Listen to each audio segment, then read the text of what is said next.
네, 알겠습니다. 자, 여러분의 성공투자 파트너, 이 급등주 발굴기 이제 팍스넷, 인터넷 사이트 팍스넷 송범순 대표 또 이 자리에 찾아왔습니다. 자, 오늘 월요일 아침은 아니고 월요일 오후, 바로 밥 먹고 와서 여러분들과 함께 신나는 투자 전략 한번 세워보도록 하겠습니다. 자, 일단은 우리나라가 현재로서는 굉장히 힘든 상황입니다. 현재로서는 굉장히 힘든 상황. 뭐 어떤 것이 있죠? 이번에 이 토요일 날 강화문 집회 100만 명이 몰려들었다고 하네요. 100만 명. 이 정도로 지금 시국이 굉장히 혼란스럽습니다. 그리고, 대통령 하야해라 뭐 이런 말들도 나오고 있고, 굉장히 혼란스러운 가운데 경제적인 지표들도 뭐 물가 수준이라던가 아니면은 저번에 말씀드렸죠? 수출은 줄어드는데 전반적으로 우리나라의 이 수출은 줄어드는데 물가는 올라간다. 최악이죠. 최악. 뭐 인플레이션이 된다 싶으면은 수출이라도 좀 잘 되면 괜찮은데 이 수출이 줄어들고 물가가 올라가요. 그래가지고 거기다가 이제 뭐 여러 가지 광화문 집회라던가 이 정도로 해가지고 뭐 이번 검찰 수사도 들어가고 여러 가지 굉장히 혼란스러워서 이 불안기라고 말씀드릴 수 있겠습니다. 불안기. 그리고 지수도 많이 떨어졌죠. 코스닥 지수 굉장히 많이 하락했고 어느 정도 바닥을 찍은 것 같아요. 뭐 581포인트 찍고 좀 올라서긴 했지만 그래도 620포인트 정도라면은 코스닥 지수 굉장히 불황이다.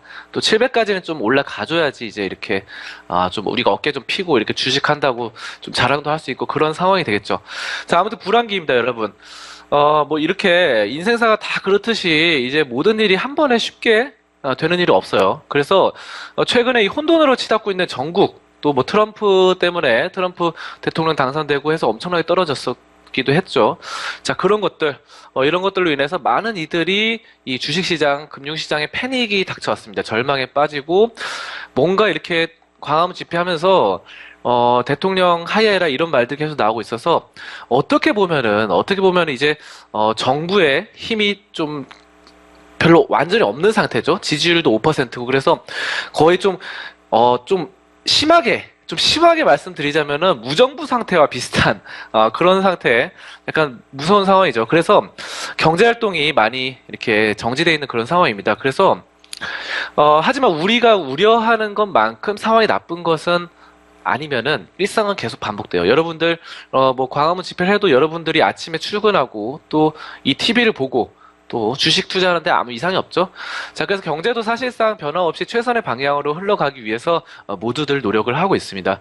자, 시장이나 전국이 혼란스러울수록 이렇게 냉정함을 유지하고 일상의 루틴을 이 정해진 이런 흐름들을 놓치지 않는 것이 중요합니다. 자, 그래서 투자나 재테크에 있어서도 마찬가지입니다. 최근 이런 여러 가지 미국 대통령 이런 혼란스러운 상황, 뭐 우리나라 혼란스러운 최순실 게이트, 이런 것도 혼란스러운 전국과 또 12월 달 금리 인상 거의 확실시되고 있죠. 이런 것들, 이런 점들이 맞물려서 이 투자자들이 잔뜩 겁을 먹었어요. 두려움에 이렇게 막 어쩔 줄 몰라는 이런 상황인데요.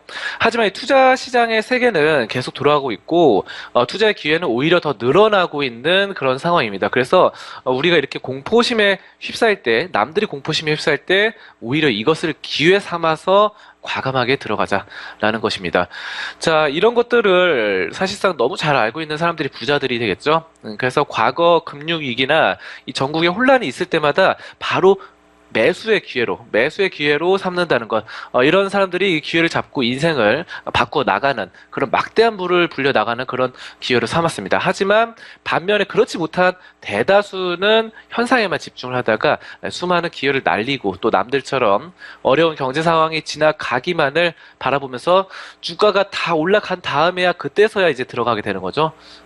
이게 굉장히 안타까운 사실입니다. 그래서 저점을 사실 판단하기가 좀 힘들어요. 그래서 사실상 우리가 코스닥 지수를 우리가 대형주를 투자하는 사람들이 많지 않기 때문에 저는 코스닥 지수를 더 신뢰를 합니다. 코스피보다는. 그래서 코스닥 지수를 좀 보실 텐데요.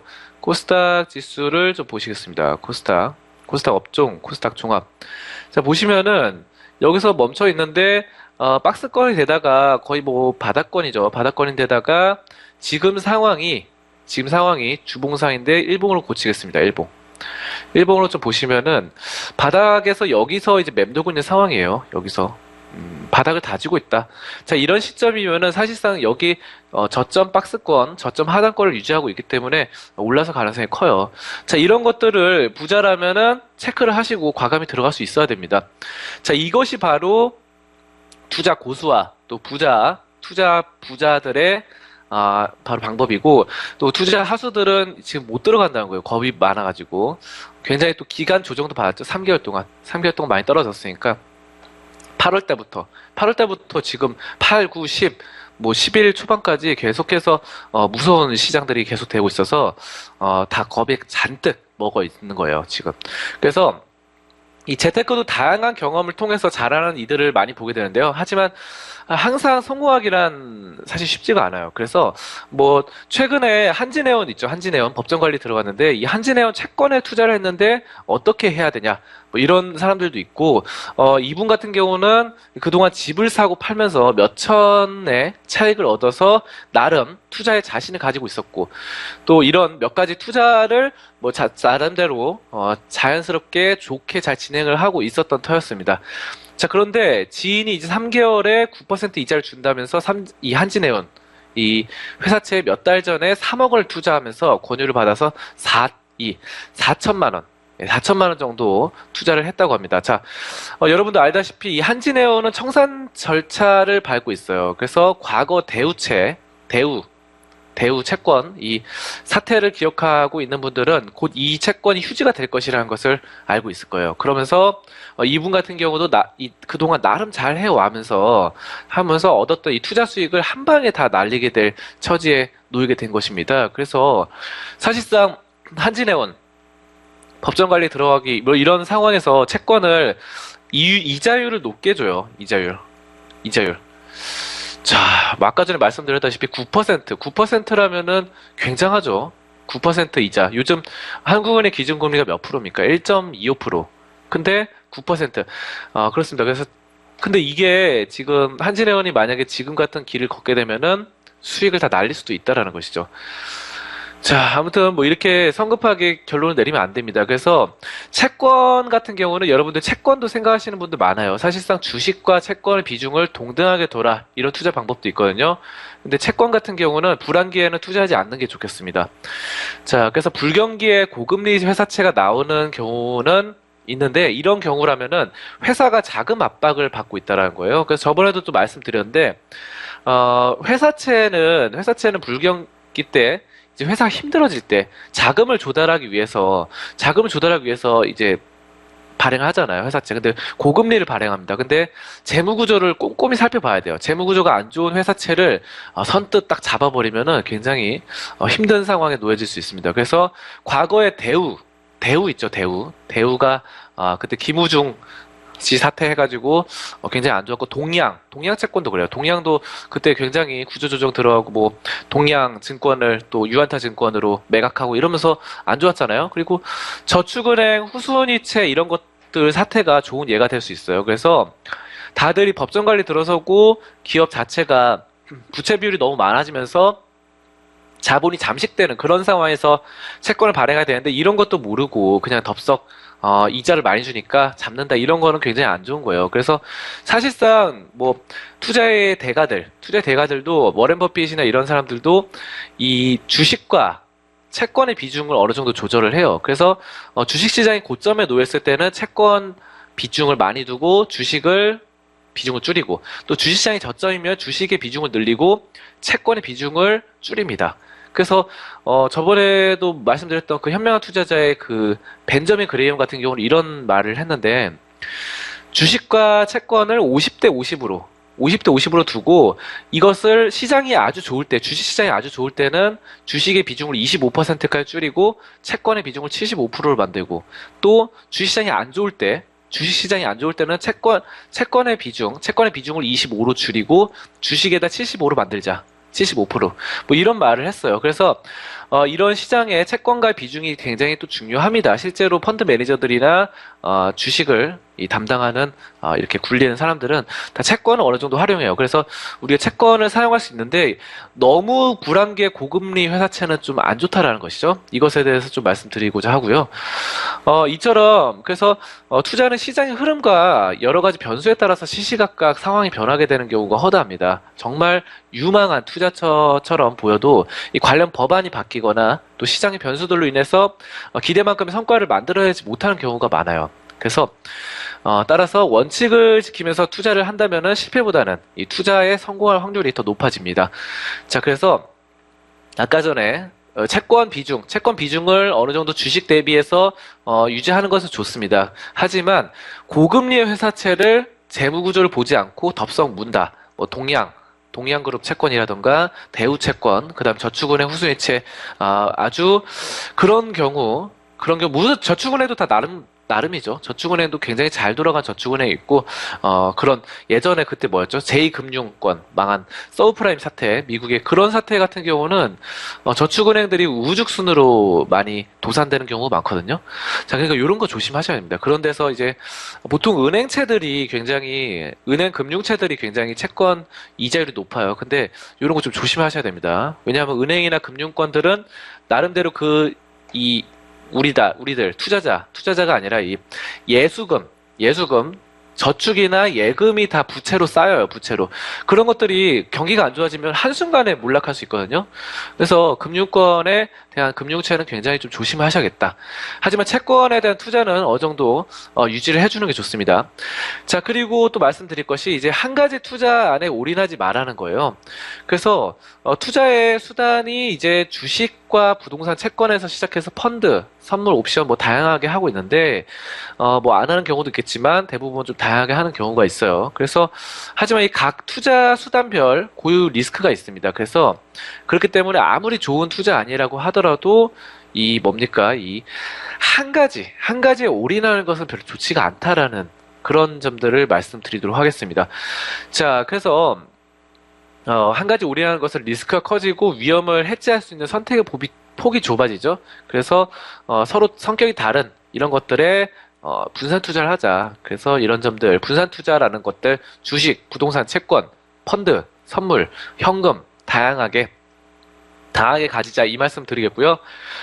그 다음에 말씀드릴 것이 이제 투자의 목적과 원칙을 정하자는 거예요. 그래서 투자에서 실패하는 가장 큰 이유가 분명한 목표와 이 원칙이 없기 때문입니다. 그래서 주변에서 이제 주식이나 부동산에 투자를 해서 성공했다고 하는 사람을 찾기가 쉽지 않을 거예요. 투자에 성공한 사람 많지 않은데 설사 뭐 이런 한두 번에 투자에 성공했다 하더라도 지속적으로 불려나가는 경우는 많이 보지를 못하게 됩니다.